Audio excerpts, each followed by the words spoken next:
কিরে ভাই, কি হয়েছে তোর? এইভাবে চুপচাপ বসে আছিস? আজ খেলতে যাবি না? না রে দাদা, আজ খেলতে যাব না।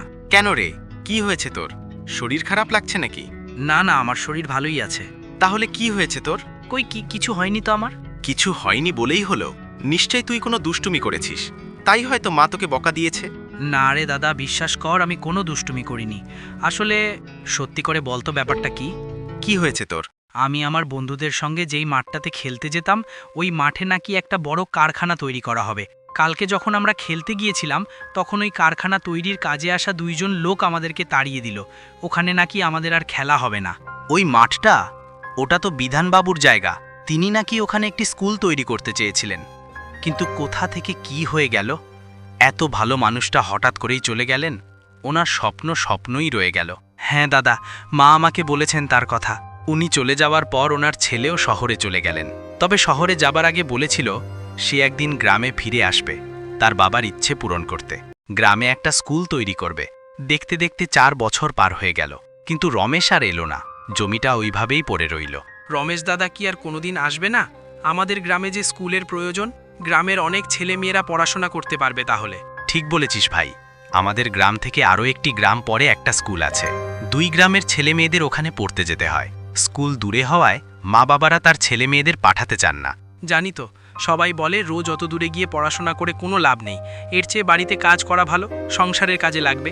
সেসব তো ঠিক আছে, কিন্তু কারখানার ব্যাপারটা ঠিক কেমন জানি লাগছে।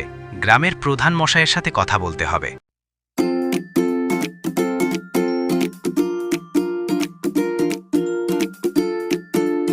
নমস্কার প্রধানবাবু, কেমন আছেন?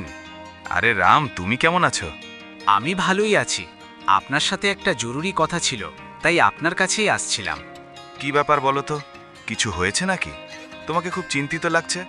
আসলে আমি আমার ভাইয়ের কাছে শুনলাম আমাদের গ্রামের ওই বড় মাঠটিতে নাকি একটা বড় কারখানা তৈরি হবে।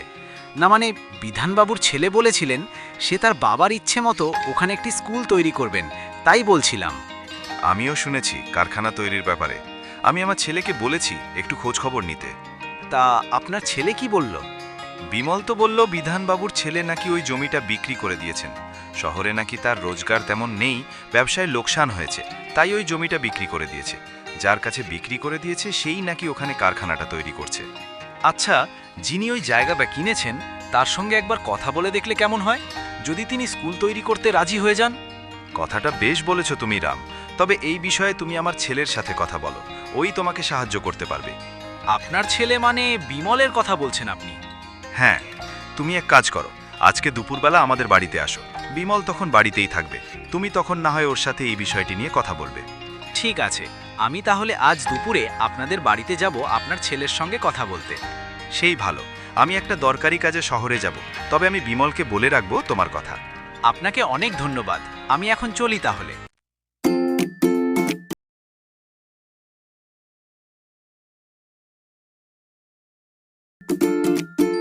তুই তাহলে রাম, যার কথা বাবা আমাকে বলছিল? হ্যাঁ, আমি রঘু মাস্টারের বড় ছেলে রাম। তোর সাথে একটা জরুরি কথা ছিল, তাই এখানে আসা। জরুরি কথা? কি জরুরি কথা? আমার ভাই শ্যাম বলল আমাদের গ্রামের যে বড় মাঠটা রয়েছে সেখানে নাকি একটা কারখানা তৈরি হবে। হ্যাঁ, তোর ভাই ঠিকই বলেছে। ওই মাঠটাতে একটা কারখানা তৈরি হচ্ছে। বিধানবাবুর ছেলে রমেশ ওই জায়গাটা বিক্রি করে দিয়েছে। সকালে প্রধান মশাইয়ের সাথে দেখা হয়েছিল, আমি ওনার মুখে সবটা শুনলাম। তোর সঙ্গে ওই বিষয় নিয়ে অন্য একটা কথা ছিল। অন্য কথা বলতে কি বলতে চাস, একটু বুঝিয়ে বলতো। আমি বলতে চাচ্ছি যে যদি কোনোভাবে ওই কারখানার লোকগুলির সাথে কথা বলে ওই মাঠে কারখানার পরিবর্তে যদি একটা স্কুল তৈরি করা যায়, তাহলে আমাদের গ্রামের ছেলেমেয়েরা পড়াশোনা করতে পারবে। সেসব তো ঠিক আছে, কিন্তু আমি কি করতে পারি? না মানে, তুই যদি আমাদের হয়ে একবার ওই লোকগুলোর সাথে কথা বলতি তাহলে ভালো হতো। হাজার হোক তুই এই গ্রামের প্রধানের ছেলে। ঠিক আছে, আমি একবার না হয় ওদের সঙ্গে কথা বলে দেখব। ঠিক আছে, আমি তাহলে এখন আসি।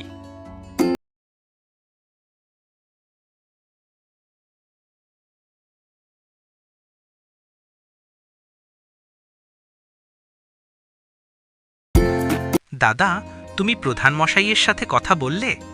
কি বলল তিনি? হ্যাঁ, কথা হলো ওনার সাথে। তবে এই বিষয়ে তিনি কিছু করতে পারবেন না, তাই আমি তার ছেলের সঙ্গে কথা বললাম। বিমল বলল ওই একবার কারখানার মালিকের সঙ্গে কথা বলে দেখবে। বিমল দাদাকে তো আমি কতগুলো লোকের সঙ্গে ওই মাঠে দেখলাম সেই দিন। তুই ঠিক দেখেছিলি তো ওটা বিমল ছিল? হ্যাঁ, ওটা বিমল দাদাই ছিল। বিমল দাদাই তো সবাইকে বলছিল তাড়াতাড়ি কারখানা তৈরির কাজ শুরু করতে। আচ্ছা দাদা, ওই জায়গাটা বিমল দাদা কিনে নেয়নি তো? সেরকম কিছু হলে প্রধানমশাই আমায় বলতো।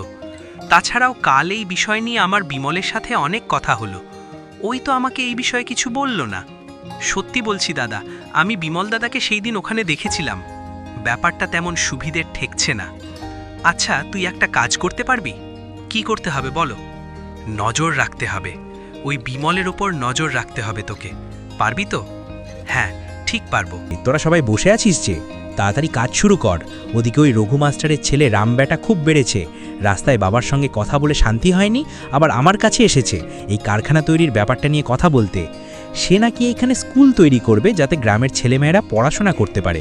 ঢং দেখে আর বাঁচি না। বিধানবাবুর ছেলে শহরে থাকেন, 4 বছর হয়ে গেল সে গেছে, কোথায় আছে তার কোনো ঠিক নেই। সে কি আর আসবে এই গ্রামে? রাম বলছে কিনা ওই রমেশ নাকি গ্রামে এসে এখানকার ছেলেমেয়েদের জন্য ফালতু ফালতু টাকা খরচ করে স্কুল তৈরি করবে। যত সব। সে আপনি ঠিকই বলেছেন বাবু, তার জন্যই তো এই সুযোগে আপনি এইখানে কারখানা তৈরি করছেন। আর সবাই ভাববে এই জমি বিধানবাবুর ছেলে রমেশ বিক্রি করে দিয়েছে। এই সব যে আপনার কারসাজি কেউ টেরই পাবে না। আর বাকি থাকলো ওই মাস্টারের ছেলে রাম। খুব অসুবিধে হলে বলুন, কালকেই দলবল নিয়ে গিয়ে বেটাকে এমন শিক্ষা দেব না যে আর কোনো দিন আপনার কাছে বাধা দেওয়ার সাহস পাবে না। না না, ওসবের কোনো দরকার নেই। আমি ওকে বলেছি আমি কারখানার মালিকের সঙ্গে কথা বলবো স্কুল তৈরির ব্যাপারে।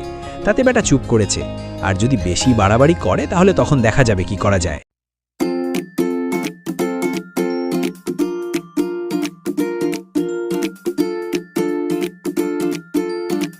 তখন কি করবে এ কি মানে বাবা, তুমি?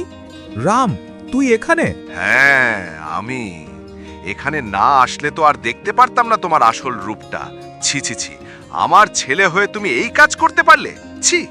শ্যামের কাছে যখন শুনলাম তুই কতগুলো লোকের সঙ্গে এখানে ঘোরাঘুরি করছিস, তখনই আমার তোর ওপর সন্দেহ হয়।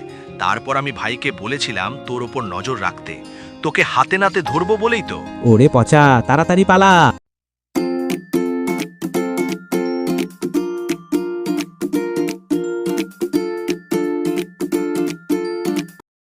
খবরদার, কেউ কোথাও যাবে না। পুলিশ তোদের চারদিক থেকে ঘিরে ফেলেছে। এ কি, পুলিশ?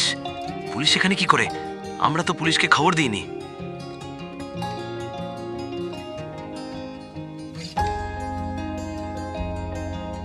আমি এনেছি পুলিশ। রমেশ বাবা, তুমি আমাদের গ্রামের বিধানবাবুর ছেলে রমেশ না? বাবা, তুই এসেছিস। দেখ বাবা, দেখ কত বড় সর্বনাশ হচ্ছিল, দেখ। হ্যাঁ প্রধান মশাই, আমি তোমাদের সেই রমেশ। নতুন চাকরি পেয়েছিলাম তখন।